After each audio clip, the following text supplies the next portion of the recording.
Let's check in with Jordan Gilbert, aka n0thing, who joins us now from the player era. Jordan, congrats. A really big win for you guys on the opening day at the Major. Appreciate that. I can't see you this time. I feel a little cheated out of this.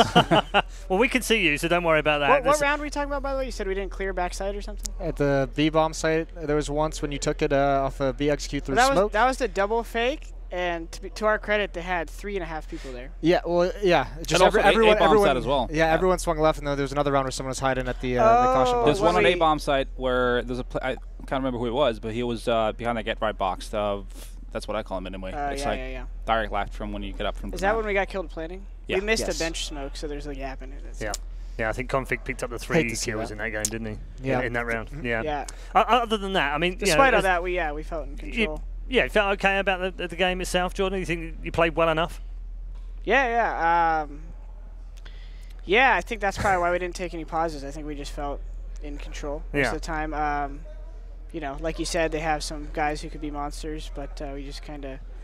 It didn't really overwhelm us as much as we could have. It could have, so that was good. Did you feel like you carried on from where you've left off at ESL1? I know the final didn't go your way particularly, but the tournament itself was a good tournament for you.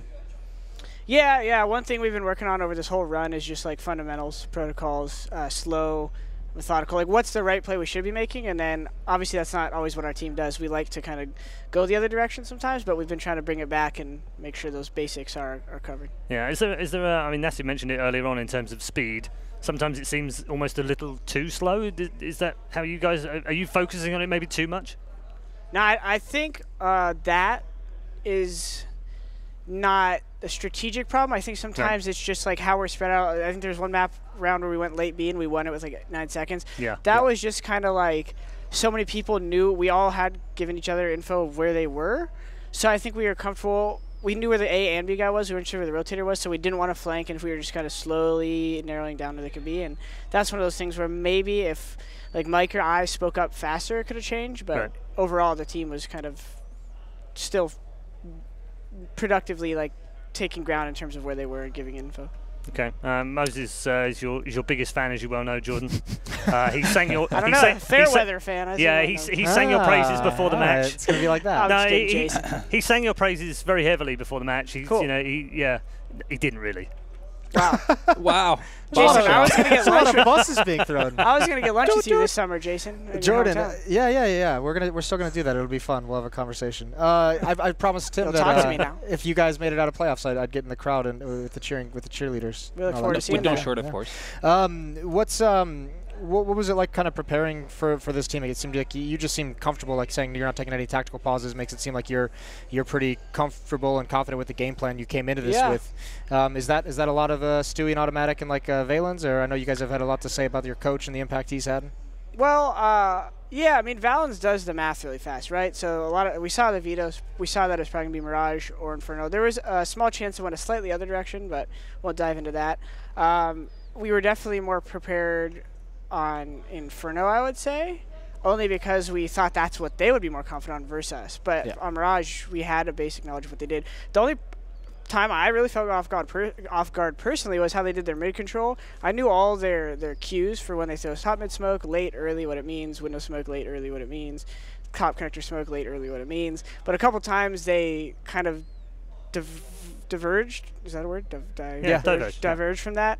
And like the guy came up connector and just peeked me straight away before the top connector smoke because he knew I would kind of spot it. So they had definitely an awareness of how we played too. So I think at that point it was just, like I said, hitting our shots, sticking to the fundamentals, and then communication.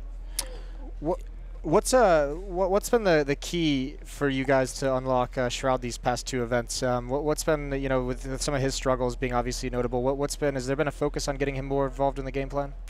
Not particularly. I think it's just like when you play this much CS and we're this focused, I think it just turns us on a little bit. I think it, you know, gets everyone more involved, and you know, it's Mike has always kind of had that in him. I think occasionally he maybe gets a little stale with his play, just like I do, and so yeah, I just think honestly, I don't think it's anything special. I think it's Mike's always there. I think he's just having his performance. I think something we've all noticed is just the natural flow of the way, especially on T sides, how you managed to change the pace in the way you guys play now. Is that more of you guys like pre-planning things more accurately, or is that just Stewie and the team together, you know, just developing in terms of making the right calls at the right time? Yeah, I think I just think we realized, like, no one, you know, when Stu became in-game leader, like, that was his MO, and over time, you can't just play like that, and so, you know, Stu's someone, to his credit, he's not someone who just wants to play fast, he wants to play right, and he wants to do things right, and you take after the best. So you could watch SK for a couple minutes and you see they're not just this dynamic picking entry frag combo, they also have one of the best passive defaults in the world, if not the best. And so you see teams like that and you say, yeah, we just can't avoid not having this anymore. And yeah. Okay. Is that a playoff beard? I don't know what I've been doing this summer. You've seen it. I've just been kind of combing it, treating it. Sometimes look in my mirror every morning and I just smile at it. So it's keeping it for a little bit longer. I'll probably shave before summer. Attaboy. Keeping it real. I like it. Congrats, thank you very much for joining us, Good luck, Jordan, and congrats on the first win today. Just a last quick question. How did Automatic enjoy his first game at a major? You'll have to ask him later. Maybe we'll get him on an interview. All right, buddy. Take care and we'll see you tomorrow. Thanks, guys.